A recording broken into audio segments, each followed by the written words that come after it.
Recently দেখছি ক্যানিং পূর্বের বিধায়ক শওকত মোল্লা সাহেব তিনি বিভিন্ন সভা থেকে মন্তব্য করছেন এবং নওশাদ সিদ্দিকী এবং তাঁর ভাই আব্বাস সিদ্দিকীর জেনা হারাম করে দেবে, কি বলবেন?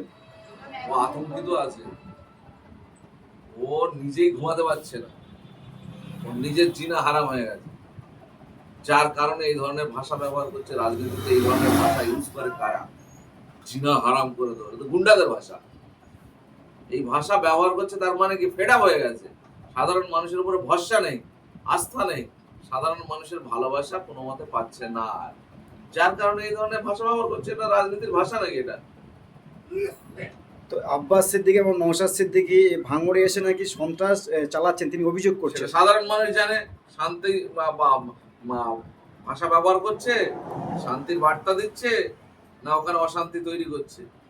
কারা গুন্ডামি করছে, কারা লাঠি নিয়ে ঘুরছে, কারা বোম বন্দুক নিয়ে ঘুরছে, কারা পঞ্চায়েতে ভোট লুট করেছে, সাধারণ মানুষকে ভোটে দাঁড়াতে দেয়নি, গণতন্ত্রকে হরণ করেছে, কারা করেছে? ভাঙড়ের মানুষ জানে। এখনো সোশ্যাল মিডিয়া ঘাঁটলে মেলা মাঠে, ভাঙড়ের যে বিডিও অফিসের সামনে মেলা মাঠে বাইরে থেকে অস্ত্র শস্ত্র এবং লোকজন আনা হয়েছিল, পরিষ্কার সেই গাড়ির মধ্যে লেখা আছে জীবনতলা ক্যানিং। সেটা সোশ্যাল মিডিয়ায় ভাইরাল হয়েছে। সুতরাং অসত্য কথা গলায় যদি সেই বলে না, গলায় বাংলা ভাষায় একটা গলায় কুরুল বেঁধে বলা, তো অসত্য কথা বাংলা এই প্রবাদ বাক্য অনুযায়ী আমি বলছি যে গলায় কুরুল বেঁধে যদি মিথ্যা কথা মানুষের সামনে উপস্থাপন করে, মানুষ সেটা খাবে না। তিনি বলছেন যে আব্বাস সিদ্দিকী সাহেব ধর্মের নামে রাজনীতি করছে এবং ধর্মীয় জলসা থেকে তাকে কুকুর বলে কটাক্ষ করেছেন, কি বলবেন? ধর্মীয় জলসায় ধর্মীয় ভাবেই যা বলা যায়, সমাজের যে অন্যায় অত্যাচার যেটা চলছে সেটাকে তুলে ধরার দায়িত্ব সচেতন, সভ্য এবং মানবিক মানুষের দায়িত্ব। অন্যায়ের বিরোধিতা করা, এটা আব্বাস ভাই দল তৈরি হওয়ার আগে থেকে করে, আজকে নয়। অন্যায়ের বিরুদ্ধে আলেম ওলামারা শহীদ হয়েছে, স্বাধীনতার লড়াই লড়তে গিয়ে তাদের জীবন বিসর্জন দিয়েছে আলেম ওলামারা। আর এনার কাছে শিখতে হবে যে কোন মঞ্চ থেকে কি করতে হবে। সোশ্যাল মিডিয়া আমরা দেখছি বেশ কয়েকদিন থেকে এই গুঞ্জন শোনা যাচ্ছে, আব্বাস সিদ্দিকী সাহেব তিনি মন্তব্য করেছিলেন, ইঙ্গিত দিয়েছিলেন ক্যানিং পূর্ব থেকে তিনি ভোটে লড়তে পারবেন, কতটা সত্য? এটা সোশ্যাল মিডিয়া, প্রিন্ট মিডিয়া, এদের প্রেসারে এরা ঘাড়ে চাপিয়ে দিচ্ছে আপনি লড়বেন। হ্যাঁ, গণতান্ত্রিক রাষ্ট্র, যে কেউ ভোটে দাঁড়াতে পারে। তিনি সেই হিসেবে বলেছেন তিনি প্যাসিফিক ভোটে দাঁড়াবেন, এরকম কোনো সিদ্ধান্ত পার্টিতে হয়নি।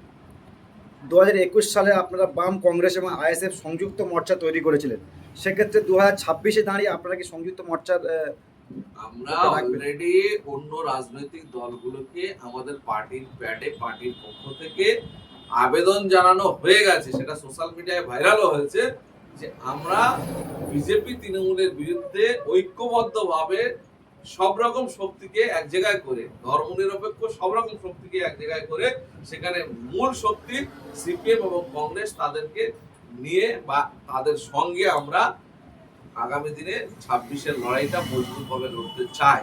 সুতরাং আমাদেরকে এই প্রশ্ন করার আর কোনো জায়গা নেই। এখন যারা বাকি আছে, যারা এই মতে সমর্থন দিচ্ছে কি না দিচ্ছে, তাদের কাছে প্রশ্ন করার। তবে আমাদের কাছে যা খবর আছে, জোটের যে বিষয়টা সেটা আস্তে আস্তে এগোচ্ছে এবং জোট করেই লড়াই হবে। মিমের রাজ্য সভাপতি ইমরান সোলাঙ্কি তিনি বলছেন 2021 সালে ওয়াইসি সাহেব আব্বাস সিদ্দিকীর বাড়িতে এসেছিলেন। ইমরান সোলাঙ্কি নন বেঙ্গলি মানুষ, বাংলা ভাষা কম বোঝে, ঠিক আছে? তিনি ভারতবর্ষ গণতান্ত্রিক ফেডারাল স্ট্রাকচার, সেখানে একটা রাজনৈতিক দলের নেতৃত্ব আর একটা রাজনৈতিক দলের নেতৃত্বর বাড়ি যেতে পারে, কথা বলতে পারে, আসা যাওয়া হতে পারে, মত বিনিময় হতে পারে। এখানে উনি যে ভাষাগুলো ব্যবহার করছেন সেটা রাজনীতিতে অশোভনীয়। ওনার রাজনীতি শিখে রাজনীতি করা উচিত। তিনি বলছেন আব্বাস সিদ্দিকী সাহেব আমাদের সঙ্গে গাদ্দারি করেছে। এই তো বলছি, এই যে বাজে ভাষা উনি বলছেন, ওনার বাংলা ভাষা শিখে ভাষা ব্যবহার করা উচিত। রাজনীতিতে সভ্য ভদ্রলোকের ভাষা এমন হয় না। রাজনীতিতে প্রত্যেকটা রাজনৈতিক দল আরেকটা রাজনৈতিক দলের সঙ্গে কথা বলতে পারে, যাওয়া আসা হতে পারে, মত বিনিময় হতে পারে। তাই বলে গদ্দার এই ভাষাটা ইউজ করা কোনো সভ্য ভদ্র রাজনীতিবিদের কথা নয়। আমি ওনাকে আবার বলবো, ভাষা সংযত করে কথাবার্তা বলুন। ওনারা যদি আপনাদের সঙ্গে জোটে আছে, আইএসএফ এর সঙ্গে জোটে আসতে চায়, আমরা মিমের রাজনৈতিক আদর্শের সঙ্গে আমাদের রাজনৈতিক আদর্শ মেলে না। মিম সরাসরি ধর্মকে প্রমোট করে রাজনীতির মধ্যে, আমরা রাজনীতির সঙ্গে ধর্মকে মেলানোর সম্পূর্ণ বিরুদ্ধে। এই একেবারে আদর্শগত প্রধান বিরোধিতা, যার কারণে আমরা ওনাদের সঙ্গে এক মঞ্চ শেয়ার করা বা ঐক্যবদ্ধভাবে লড়াই করা, এই ক্ষেত্রে আমাদের প্রতিবন্ধকতা এখনো পর্যন্ত আছে। কিন্তু অনেক সময় মিমকে বলা হয় বিজেপির দালাল, সেক্ষেত্রে আপনাদের সঙ্গে যে জোট রাখে বা আমরা সেটা বলতে পারি, জোট রাখে মানে আমরা তো বললাম যে আদর্শগত বিরোধিতা আছে। আমরা রাজনীতির মঞ্চ থেকে নারায়ে তাকবীর আল্লাহু আকবার এই স্লোগানটা শুনতে চাই না। কিন্তু আপনাদেরকে তো আমরা অনেক সময় জয় দেখে দেওয়া শ্রীরাম হয়। এই শব্দটা রাজনীতির মঞ্চ থেকে শুনতে চাই না। আমরা জয় দুর্গা এসব আমরা শুনতে চাই না। ধর্ম তার ব্যক্তিগত ব্যাপার। ধর্ম মানুষের হৃদয়ে শান্তি দেয়। ধর্ম ব্যক্তিগতভাবে যত সুন্দরভাবে পালন করতে পারে তার প্রোটেকশন সরকার দেবে, কিন্তু রাজনীতির সঙ্গে ধর্মকে মিশিয়ে মানুষকে গুমরাহ করা এর পক্ষে আমাদের দল নয়, সম্পূর্ণ এর বিরুদ্ধে আমরা, যার কারণে আমাদের এক প্ল্যাটফর্ম শেয়ার করা এই মুহূর্তে সম্ভব নয়। এক ইউটিউবার দেখলাম দীপক ব্যাপারী, তিনি অভিযোগ করেছেন যে 30 কোটি টাকা নওশাদ সিদ্দিকী আমি সাহেব। শোনেন, দীপক ব্যাপারী একটা কে আমি চিনি না, তবে সোশ্যাল মিডিয়ায় কাজ করে। নওশাদ সিদ্দিকী বর্তমান পশ্চিমবঙ্গে এমন একটা ব্যক্তিত্ব, তার নাম ধরে কেউ কোনো কিছু বললে সে নিজে ভাইরাল হয়ে যায়। এইটার জন্য এই কাজ করেছে, না হলে এর কোনো বাস্তবতা নেই। ঠিক আছে, উনি যেটা 30 কোটি মোটি কি কোথায় বলছে, তার জন্য তো কেস হয়েছে, জবাব দেবে। ওনার কাছে ফুটেজ থাকলে উনি কেসে জিতে যাবে। ওটা নিয়ে আর বেশি আমার মনে হয় ঘাটাঘাটি করা উচিত হবে না। 26-এ বিধানসভার আগে মুখ্যমন্ত্রী নয়া কৌশল, তিনি বলছে পরাজয় শ্রমিকদের জন্য 5,000 টাকা করে ভাতা দেওয়া হবে। এটা কি ভোট কৌশল? এইটাকে তুমি বলছো ওরাটা মানে পজিটিভ কৌশল? পজিটিভ কৌশল এটা? একটা মানে শ্রমিক যে বাইরে কাজ করে, পরিযায়ী শ্রমিক আর যাই হোক, 30 থেকে 40,000 টাকা মাসে ইনকাম করে, তার সংসার চলে, তার বউ বাচ্চা বা ভরণ পোষণ চলে, তার বাচ্চা কাচ্চার লেখাপড়া আছে, তুমি তাদেরকে বাড়িয়ে এনে 5,000 টাকা দিয়ে তার কি মোবাইলে রিচার্জ হবে 5,000 টাকায়? তার ছেলেমেয়ের লেখাপড়া কে শেখাবে? 5,000 টাকা দিয়ে বাড়িতে তাদেরকে ডেকে এনে তাদেরকে ভোট ব্যাংক বানাতে চাইছেন 5,000-এর ভিক্ষা দিয়ে। কেউ আসবে? যারা বাইরে কাজ করে কেউ আসবে? একটা প্রমাণ দিতে পারবে যে 40,000 টাকা ইনকাম বাদ দিয়ে এখানে এসে আপনার তাবেদারি করবে? একটা গণতান্ত্রিক রাজ্য বলি, দেশ বলি, এটা নির্বাচিত সরকারের দায়িত্ব। আমাদের গণতন্ত্রে আমাদের সংবিধানের অধিকার আছে রাজ্যের, আমাদের দেশের বিভিন্ন রাজ্যে গিয়ে এক রাজ্যের মানুষ অন্য রাজ্যে উপার্জনের জন্য কাজ করতে পারে।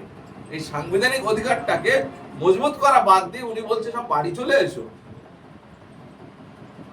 আপনি যে জায়গায় দাঁড়িয়ে রয়েছে ঢোলা বিধানসভাতে, আর আপনার এই ঢোলা বিধানসভা মাদারপাড়া হাই মাদ্রাসা নির্বাচনে আপনারা যে অভিযোগ করেন ভোট লুট করেছিল, সেক্ষেত্রে বিধানসভা নির্বাচনটা কিভাবে দেখছেন? এখন দেখেন, সরকার তো, সরকার এর যারা সমর্থক বা সরকারি দল যারা করে, তাদের পুলিশ সাপোর্ট যদি দেয় আর তাদের গুন্ডা বাহিনী সরকার যদি প্রমোট করে, তাহলে সেক্ষেত্রে সাধারণ মানুষ তো এই গুন্ডা মস্তানদের জন্য লড়াই করার জন্য প্রস্তুত নেই। যার কারণে এই ঘটনা হাই মাদ্রাসায় ঘটেছে। আমাদের যারা প্রতিদ্বন্দ্বিতা করেছিল, তারা জিতে যাওয়ার পরেও তাদেরকে মারধর করে পুলিশ প্রশাসন বাইরে কাঠের পুতুল মতো দাঁড়িয়েছিল, আমরা তো দেখেছি। এইভাবে যদি সরকার, নির্বাচন কমিশন যদি লুট করার প্রবৃত্তি থাকে, তাহলে সাধারণ মানুষ হেরে যাবে। কিন্তু সাধারণ মানুষের ধৈর্যের বাঁধ আস্তে আস্তে ভাঙছে। তার গণতান্ত্রিক অধিকার, সাংবিধানিক অধিকার তারা 26-এ প্রয়োগ করবে। সেখানে যদি কেউ বিরোধিতা করে, তার অধিকার খর্ব করার চেষ্টা করে, সাধারণ মানুষ রাস্তায় নেমে তার প্রতিরোধ করবে। আমরা সেটা কিন্তু বুঝতে পারছি সাধারণ মানুষের সঙ্গে কথা বলতে। আপনি যেমন জেলার সভাপতি দায়িত্ব রয়েছে, তার পাশাপাশি 2টি বিধানসভাতে আপনি অবজারভারের দায়িত্ব রয়েছেন, কিভাবে এটা দেখছেন? সম্পূর্ণ আলাদা ব্যাপার। অবজারভার করা হয়েছে একটাই কারণ, সংগঠনটাকে গোছানোর জন্য। আমাদের সঙ্গে প্রচুর লোক আসছে, হিউজ লোক আসছে, সেই লোকগুলো যাতে সাংগঠনিকভাবে সংগঠিত করা যায়, সংগঠনটাকে মজবুত করার জন্য একটা নির্দিষ্ট টাইমের জন্য এই পদটাকে ক্রিয়েট করা হয়েছে, যে সেখানে আমাদের দলের চেয়ারম্যানও একটা দুটো জায়গায় এই দায়িত্ব পালন করছে। এটা 3 মাসের থেকে 4 মাস কন্টিনিউ হবে। সংগঠন সাজানো হয়ে গেলে অবজারভার পদটা অবলুপ্তি হবে। অবজারভারটা আমরা সংগঠন সাজানোর জন্য পার্টির অভ্যন্তরের ব্যাপার। মালিক ভাই, শেষ প্রশ্ন, আপনাদের দলের যিনি পৃষ্ঠপোষক বা আপনাদের দলের যিনি প্রতিষ্ঠাতা পীরজাদা আব্বাস সিদ্দিকী সাহেব, তিনি কি সরাসরি কোনো জায়গা থেকে ক্যান্ডিডেট হতে পারে? আমি এর আগেই বলে দিয়েছি, তুমি ডবল প্রশ্ন করছো। আমি বলে দিয়েছি ওনাকে সাংবাদিকরা প্ররোচিত করেছে এই কথা বলার জন্য। অর্থাৎ কাউকে যদি কেউ বলে আপনি কি ভোটে দাঁড়াবেন, হ্যাঁ গণতান্ত্রিক রাষ্ট্র, যদি সেরকম প্রয়োজন হয় দাঁড়াবো, না বলবো কেন, দাঁড়াবে।